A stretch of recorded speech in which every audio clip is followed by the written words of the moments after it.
Right, welcome back. Another video on the Mazda stroke Escort conversion. Slightly different video this one, so I'm not actually doing anything on the car. I imagine this is going to be spread out over a couple of days, but this is I think it's called a PPF, and this is what joins the gearbox at this end up to the diff at this end. But obviously, because we've stretched the car, it's now 13.5 centimetres too short. I've got a TIG welder I bought during lockdown. Never tried aluminium welding though. So last night I was out in the garage and started off having a practice at the end, and this is the type of job that I was doing, and then I managed to get to something like that, and then this. It's got a lot of different settings on it, which I didn't have a clue whatsoever, and I'll be honest, still don't. But I found that this here, which is the pulse weld, I think, I had that too high, so I was burning the tungsten tip. I've ordered some more aluminium rods, so hopefully I'll have a bit more of a practice. But what I've done for now, I've measured at the angle of these ribs, and I'm going to be cutting this one at that point there, so I can have a cut and shut and a bit of a practice on the end here. And this one, because I bought a second one, I'm going to be cutting there. So that section there will be able to put up to that, so I'll have a weld in 3 different places. And then some of the excess that I've got, I'll chop, hopefully, and weld to the inside. The key thing's going to be learning how to weld properly, so I'm going to have a good practice on the welding. So I'll chop it for now. I'll make sure I've got the right length, because that's obviously important. Luckily, there's a little bit of flexibility at this end. You see the oval holes, and the gearbox end, the nuts move over, whereas the diff end is absolutely fixed. Hopefully it's going to be strong enough having this aluminium welded, but at the end of the day these are only 20 to 30 quid each. We can sort something out. I can make one out of steel, but it's nice and light in aluminium, and I'd rather keep it aluminium. And I'm thinking, if I can sort of cut and shut it, if you like, towards the back end, which is where it's going to be, or towards the front end rather, where the gearbox is, there's going to be less stress than at the diff end. It's going to be less likely to kick up, but I might be wrong with that. But I'm also going to, like I say, brace across it, and I'll try and brace top and bottom as well. But I'm going to have a good practice at my welding. But I want to cut it, make sure I've got it the right size, so that I can have a practice.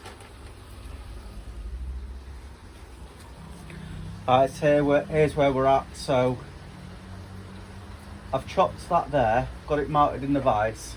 I've not cleaned anything up yet, but what I'm thinking is all that'll be cleaned up. I've not cut any grooves in it or anything. I'm thinking of just tacking it there and maybe there, and then seam welding it while it's in the vise with loads of clamps around it, and then V'ing out the back and boring it, and then doing the same thing again. But what I'm going to do first is, with the straps I've got here, I'm just going to chop a couple of sections off and try re-welding them, because I'm not ready to be doing it yet. So what I'll do is I'll get the tripod on, and I'll show a few of my attempts at TIG welding. This is probably my second half-hour session of trying it, so go easy on me. And hopefully, if there's any hints and tips, get them to me before I've tried welding it, because I don't want to spoil it. Apologies about the noise on the pond.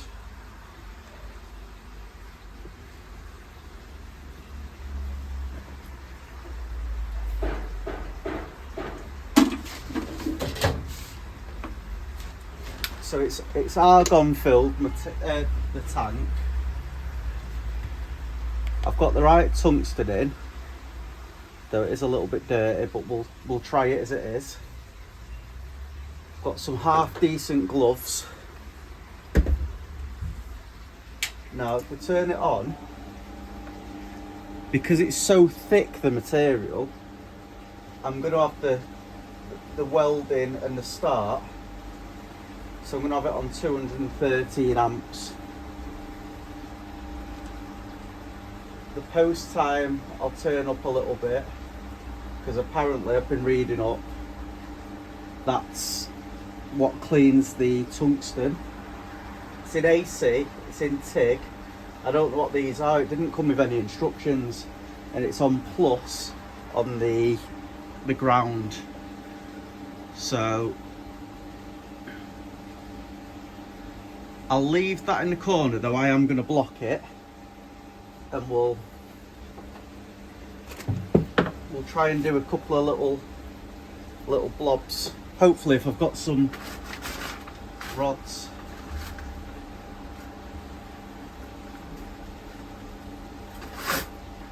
I've ordered some, I think the rods I've ordered are a little bit thicker than this as well.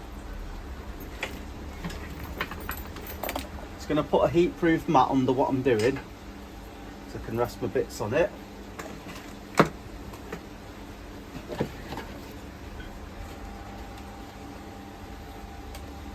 I'm not going to be doing a lot, because I'm probably going to end up getting a bit of a suntan here.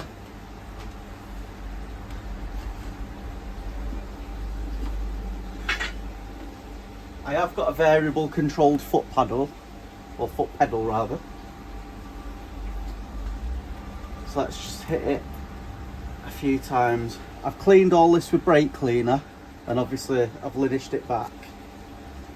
But I'm thinking if I can get, I can't do upwards yet, so I'll have to turn it over. But this is just obviously a practice piece for now. And it's just a cheap TIG welder. This TIG welder was 400 quid at the time, but I think it's a bit more now.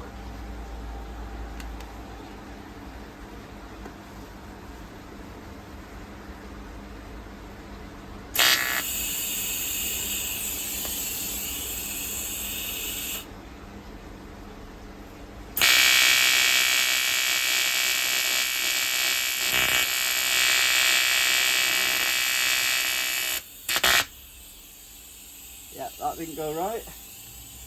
Got a blob on the top. I'm going to turn it up a little bit, because it's struggling to heat this up. But I think I need to cack my hand a bit and work backwards.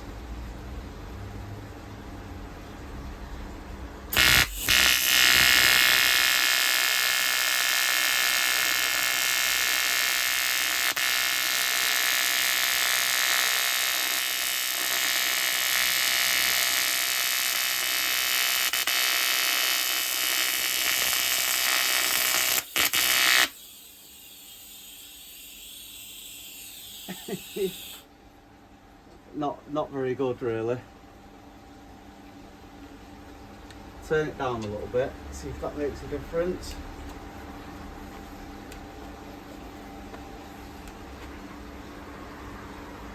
I'll just go on top of the weld.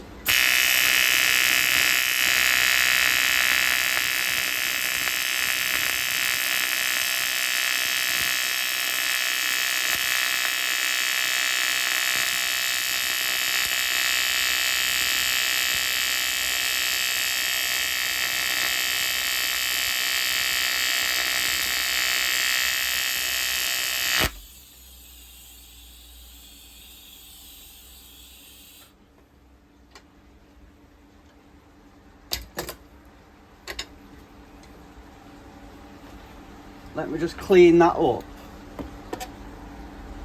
I'm obviously not letting that get hot enough, because at the end where I let it get hotter, it's a bit better. Stainless steel wire brush, where are they?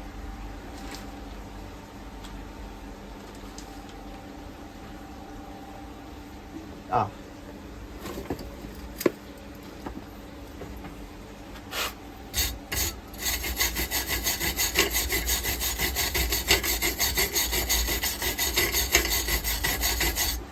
I'm not overly concerned what it looks like, I just want it to be solid. So if we can get to that stage, I will be happy with that. So let's just turn it up again, and we'll control it by the foot pedal hopefully. So I'll go for just finishing this last end bit up. And I'm finding holding it away from me like this is the best.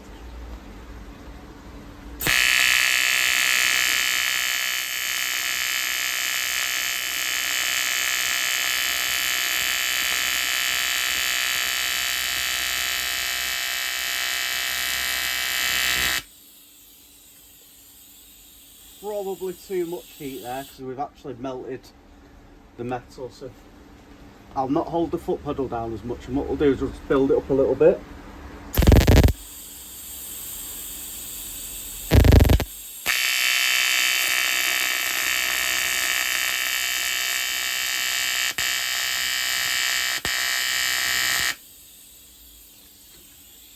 Too much power there, I think, so I'll turn that down again. Clean it up again and try and get a couple more.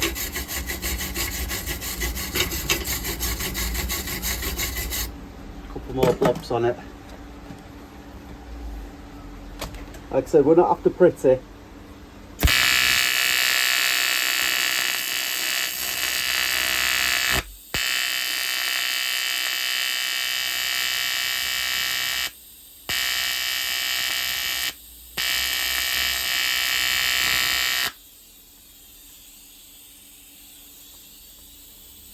Got one more little gap, so you can belt that together.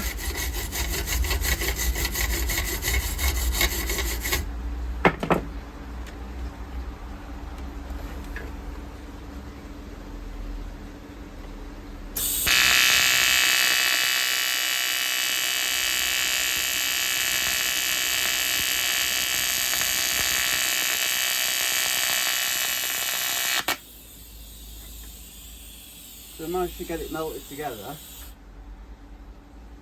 Tungsten's gone a bit dirty, but let's be honest, don't really know what I'm doing with it. That's not sprung out, I thought it might. Let's get this to a position where I feel capable to work on it. Get another rod. Now I'm going to try and do it properly. Well, I say properly, I'm going to try and do what I can do from the start now. So I'm going to work my way upwards. We've got very little penetration on the back, so what I'm probably going to be best doing is starting on the back of it when I do it and do a groove on the front. So I'll do that on the next one, but let's give this a go now.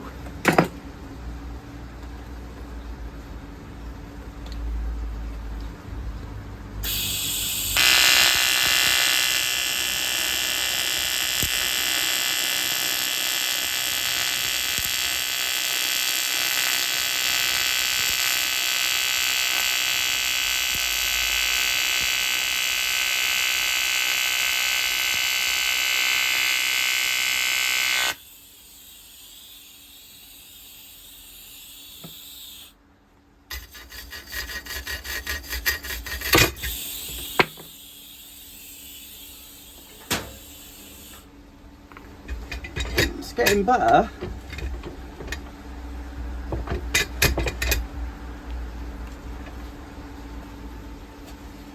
have a look at the underneath. Like I said, problem is underneath there's next to no penetration.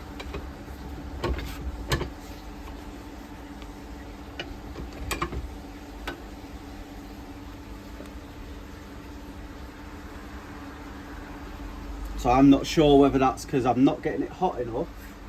So let's try turning it up again and whack back through it.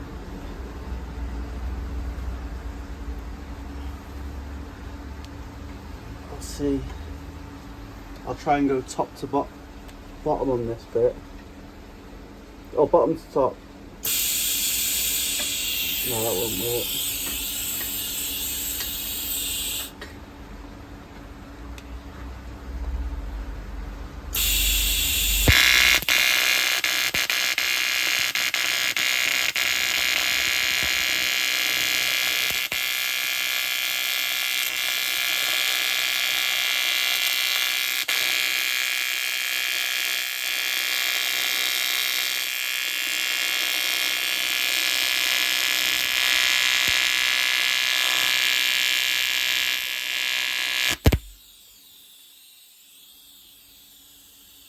So that didn't even use any rods, that was just melting.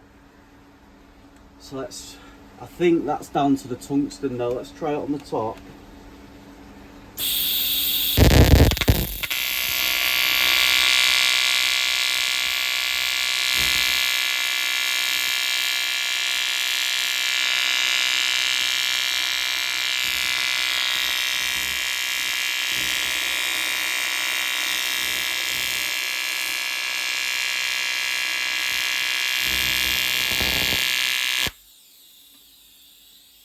Same again.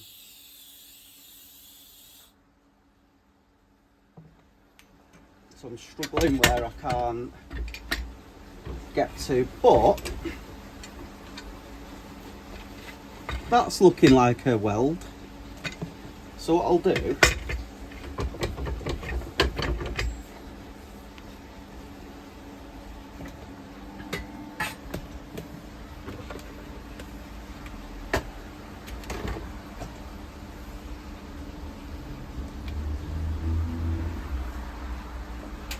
so turn the welder off. That's my first ever weld of a piece on the end other than messing around with this. It's my first actual proper, let's chop it off and cut a piece through.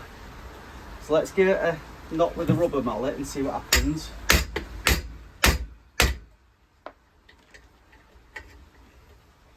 The rivet's broke.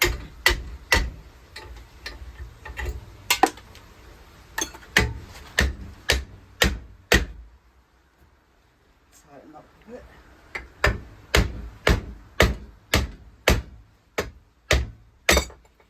Yes, it's snapped off. Let me show you.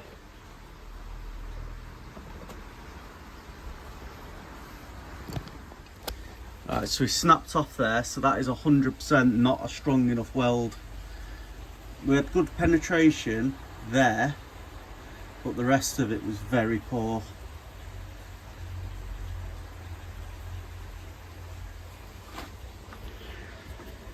What I'll do now, I'll clean up the same piece, but I'm going to cut a V out and see if it makes a difference.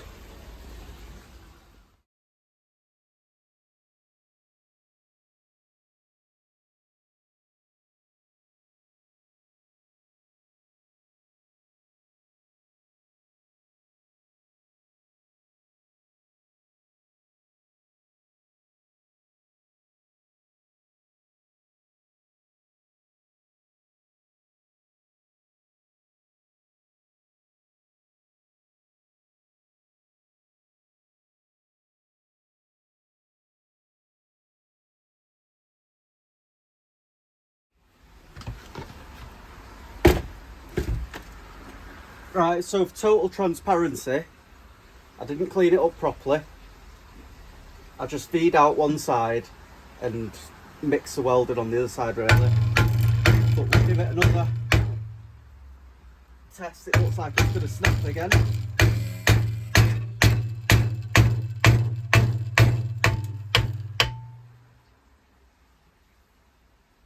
Now to be fair, I probably haven't let it cure. It's still molten this, let me show you. This may have been a better weld than I thought, because it's ripped the metal apart. That was still absolutely boiling when I've just done that.